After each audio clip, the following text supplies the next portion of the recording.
রাত 1টা 2টা এটা আসলে ওইভাবে ভালো মানে ওই সময়টাই দৃষ্টিকটু দেখায়। বরং আমরা প্রত্যাশা করি যে তাদেরকে যদি যে কোনো টাইমে দিনের বেলা অফিস আওয়ারে ডেকে নেওয়া হয়, সবাই প্রস্তুত থাকবে এই বিষয়ে সহযোগিতা করার জন্য আমরা মনে করি। আমি আসলে পঞ্চগড় থেকে ঢাকার উদ্দেশ্যে যাচ্ছিলাম, এর মধ্যেই হচ্ছে আমি যখন রংপুরেই ছিলাম তখন রংপুর ক্রস করছিলাম বৃষ্টির জন্য, ধীরে ধীরে যাচ্ছিলাম। তো ওই মুহূর্তে হচ্ছে আমি কোনোভাবে জানতে পারি যে এখানে হচ্ছে বাংলাদেশ সেনাবাহিনীর একটি টিমের সাথে আমাদের গভর্নর সাহেব আছেন, আমাদের এখানে বিএনপির যারা নেতৃবৃন্দ একাধিক জন এবং আমাদের বৈষম্য বিরোধী ছাত্র আন্দোলনের জেলা এবং মহানগরের আহ্বায়ক, তাদের সাথে আমি তখন শুনেছি যে তাদেরকে ডেকে জিজ্ঞাসাবাদ করা হচ্ছে। তো আমার জায়গা থেকে যেটা মনে হয়েছে আসলে যে বিষয়টাকে কেন্দ্র করে এটা যে আপনারা এটা জানেন আপনাদের জায়গা থেকে এখানে জিএম কাদেরের আশা তার মিটিং করা এবং তাদের জাতীয় পার্টির যে সাবেক মেয়র মোস্তফা যিনি আছেন উনাকে আবার মেয়র পদে বসানোর বিষয়ে বিক্ষোভ করা, এই সামগ্রিক বিষয় নিয়ে এখানে একটা আমরা বলতে পারি যে কিছুটা অস্বস্তিকর পরিবেশই তৈরি হয়েছে, যেটা রংপুরে আমরা এর আগে দেখিনি বা আগামীতেও প্রত্যাশা করি না। বাট আমাদের জায়গা থেকে যে জিনিসটা আমরা মনে করি সেটা হচ্ছে 2024-এর অভ্যুত্থানে যারা ফ্যাসিস্ট বিরোধী লড়াই করেছে, আমরা এটা বিএনপি বলি, এটা জামায়াত বলি, এনসিপির বর্তমানে যারা নেতৃবৃন্দ আছেন তাদের কথাই বলি না কেন, আমরা দেখেছি আমাদের বিএনপির ভাইদের বিরুদ্ধে যখন মিথ্যা মামলা, গুম, খুন, হয়রানি এরকম লক্ষ লক্ষ মানুষের সাথে এই বিষয়গুলো হয়েছে, যখন জামায়াতের অনেকের সাথে এই বিষয়গুলো হয়েছে, তখন জাতীয় পার্টি ক্ষমতার সাথে নেগোসিয়েশন করে বিরোধী দল, দামি বিরোধী দল সেজে আওয়ামী লীগকে সরকারি দলের বৈধতা দিয়েছে। আমরা আমাদের জায়গা থেকে আমরা একদম এটা বিশ্বাস করি যে আওয়ামী লীগ তারা বাংলাদেশে যেই কাজ করেছে একই কাজ বি টিম হিসেবে জাতীয় পার্টি করেছে এবং আওয়ামী লীগের যে কনসিকুয়েন্স হয়েছে এবং আগামীতে আরো হবে বলে আমরা প্রত্যাশা করি, একই কনসিকুয়েন্স জাতীয় পার্টির হওয়া উচিত।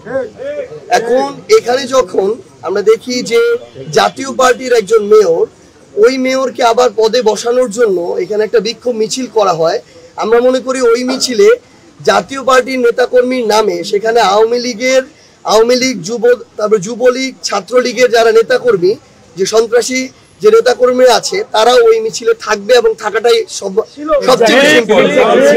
আমরা আমাদের জায়গা থেকে মনে করি যে এভাবে এটা শুধুমাত্র একটা শুরু এবং অস্থিতিশীল একটা পরিবেশ তৈরি করার একটা প্রক্রিয়া। তো সেই জায়গায় যখন জাতীয় পার্টির ব্যানারে বা নামে আওয়ামী লীগ বা তাদের দোসররা আবার এভাবে রাস্তায় নামবে, এটা শুধু স্থানীয়ভাবে নয়, পুরো রংপুরের বা পুরো দেশের আইন শৃঙ্খলা পরিস্থিতির জন্য আমরা মনে করি বিপজ্জনক। সেই জায়গা থেকে আমরা যতদূর জেনেছি যে যখন জিএম কাদের এসে আবার স্থানীয় নেতৃবৃন্দের সাথে মিটিং করছিলেন, আমরা মনে করি এটা এখানকার জাতীয় পার্টি আওয়ামী লীগকে সংগঠিত করার একটা প্রক্রিয়া, যেটা এখানকার ফ্যাসিস্ট বিরোধী আন্দোলনে যারা লড়াই করেছে তারা কখনো এটা মেনে নিতে পারে না। সেটা এনসিপি হোক, আমাদের বিএনপি হোক, জামায়াত হোক বা অন্য যে কোনো আমাদের সহযোদ্ধারা হোক, তারা কখনো মেনে নিতে পারে না। সেই জায়গায় তারা বিক্ষোভ মিছিল করেছে, কিন্তু এই বিক্ষোভ মিছিলে প্রথম জাতীয় পার্টির স্পেশালি জিএম কাদেরের সমর্থকরা হামলা করেছে এবং এই হামলাটা যখন তারা করে দেশীয় অস্ত্র লাঠিসোঁটা নিয়ে কিন্তু হামলা করেছে, এগুলোর স্পষ্ট এগুলো ফুটেজ আছে। সেই জায়গা থেকে পরবর্তীতে তাদেরই কেউ নিজেদেরকে সেভ করার জন্য জিএম কাদের বাসায় হামলা করেছে কিনা নাকি অন্য কেউ করেছে, এই বিষয়টি আমরা মনে করি যে তদন্ত সাপেক্ষ হতে পারে। সেই জায়গা থেকে এইটার যদি তদন্ত হতে হয়, এটার কনসিকুয়েন্সের শুরু থেকে তদন্ত হতে হবে যে আওয়ামী লীগ নিষিদ্ধ হলো, জাতীয় পার্টি এখনো নিষিদ্ধ না কেন, এক।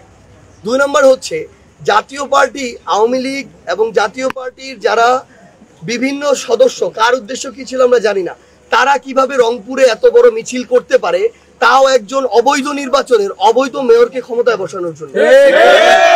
তৃতীয়ত, অন্য দলের নেতাকর্মীরা যখন তাদের জায়গা থেকে এখানে বিক্ষোভ মিছিল করে, সেই বিক্ষোভ মিছিলে কারা প্রথম সশস্ত্র হামলা চালিয়েছে যদি তদন্ত বা অনুসন্ধান করতে হয়, প্রথমে সেটা করতে হবে। মামলা হলে প্রথম তাদের বিরুদ্ধে হবে, গ্রেফতার করলে প্রথম তাদেরকে গ্রেফতার করবে। এরপরে কেউ যদি তাদের জায়গা থেকে সার্বিক দিক থেকে যত রকমের প্রভাবক অনুঘটক দিয়ে একটা ঘটনা উস্কে দেওয়ার চেষ্টা করে, এরপর যদি এরকম 2-1টা বাইক পুড়ে যায়, সেটার দায়ী কখনো এদেরকে করা যেতে পারে না। আমরা আমাদের জায়গা থেকে মনে করি তারপরও এই যে বিশৃঙ্খলা যেটা হয়েছে এটা আমরা প্রত্যাশা করি না। আমরা প্রত্যাশা করি না যে কোনো জায়গায় একটা বাইক কেন, কোনো একটা পাতাও অকারণে পুড়ে যাবে, এটা আমরা প্রত্যাশা করি না। সেই জায়গায় আমরা মনে করি যে রংপুরের স্থিতিশীলতা আমরা সবাই চাই, এবং বাংলাদেশ সেনাবাহিনী অভ্যুত্থানের পর থেকে এখন পর্যন্ত আইন শৃঙ্খলা রক্ষায় একটা গুরুত্বপূর্ণ ভূমিকা পালন করছে। আমরা প্রত্যাশা করি এখানের আইন শৃঙ্খলা রক্ষার জন্য সেনাবাহিনী বা পুলিশ সহ যারা আছেন তারা তাদের জায়গা থেকে যৌথভাবে এই কাজটা করে যাবেন। এখন আমাদের একটা প্রত্যাশা আছে। আপনি তো একটা স্ট্যাটাস দিয়েছেন যে আপনি বলছেন যে জুলাই বিপ্লবীদেরকে মানে হেনস্থা করা হচ্ছে। এই জায়গায় আমাদের কথাটা, এই জায়গায় কথাটা কোন জায়গায়, আমরা একদম বাংলাদেশ সেনাবাহিনীর প্রতি আমাদের ওইটুকু পূর্ণ শ্রদ্ধা সম্মান রেখেই বলছি, এই বিষয়ে তদন্তের জন্য বৈষম্যবিরোধী ছাত্র আন্দোলনের কাউকে হোক, বিএনপির, জামায়াতের, এনসিপির যে কাউকে হোক, তাদেরকে জিজ্ঞাসাবাদ করা যেতে পারে, অবশ্যই প্রয়োজন। কিন্তু আমরা মনে করি রাত 1টা 2টা এটা আসলে ওইভাবে ভালো, মানে ওই সময়টাই দৃষ্টিকটু দেখায়।